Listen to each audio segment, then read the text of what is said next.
When most people hear about supply chain, not many really know or fully understand what it is or what it does. In simple terms, supply chain can be defined as a system of organizations, people, information, and resources that are all involved in bringing a product or service from the supplier to the consumer. Now, while it may seem simple enough, supply chain is much more complicated than its definition, and it's vital for a company's success. Now, I personally find the supply chain process to be fascinating, and I can't wait to enter it as a career path after I graduate.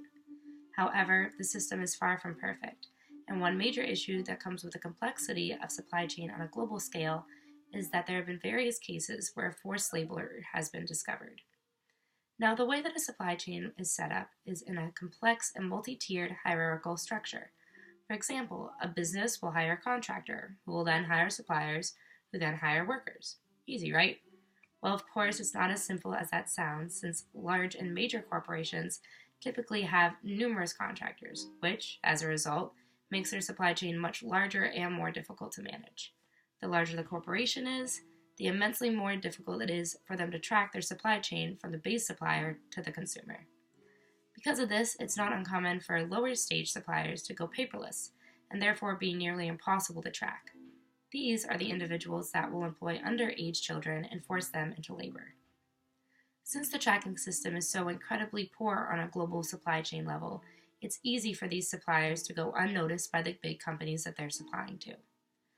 Now, according to an article from Human Trafficking Source, approximately 90%, which is 18.7 million, of the 20.9 million global forced laborers that have been identified by the International Labor Organization are exploited in the private economy by individuals or enterprise.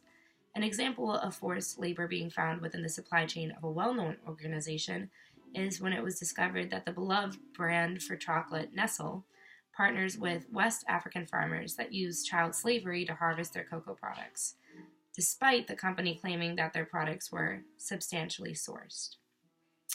Now, in April of 2019, a class action lawsuit was filed against the company, finally bringing the corruption into the light of the public.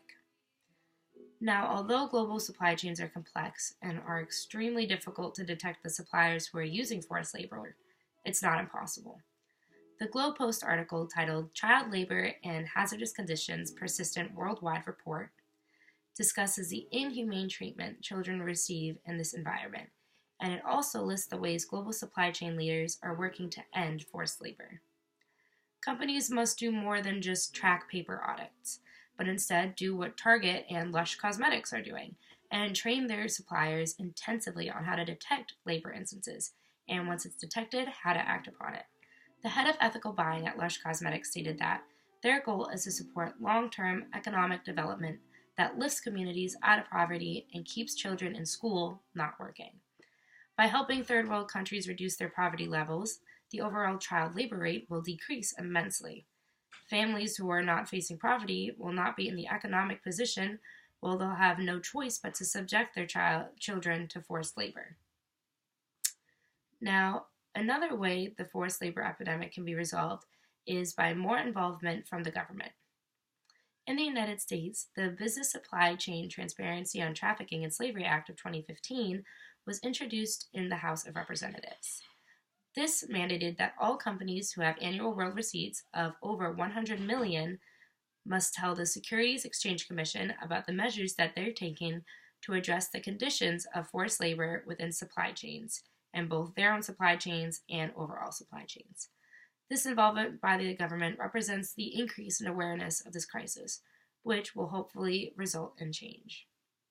Now, although there have been evident measures taken to eradicate forced labor from global supply chains, there's still a long way to go. The system companies use to track which suppliers they're collecting from must be improved thoroughly, and once forced labor is detected, immediate measures must be taken to stop it.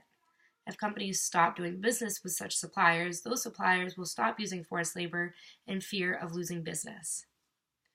Now, after reading the Globe Post article, I've learned so much about how large of a crisis forced labor is within the supply chain industry, and I've also learned about the numerous methods that are being used to try and cease it from occurring. Now, I hope that when I'm able to enter the workforce, I'll have the opportunity to assist companies in researching ways in which this inhumane treatment can be completely erased from supply chains. Completing such an ambitious act will not be easy and will require a lot of strategizing and thinking outside of the box. But I truly hope and believe that we can live in a world where no supply chain in any business across the globe uses forced labor. Thank you.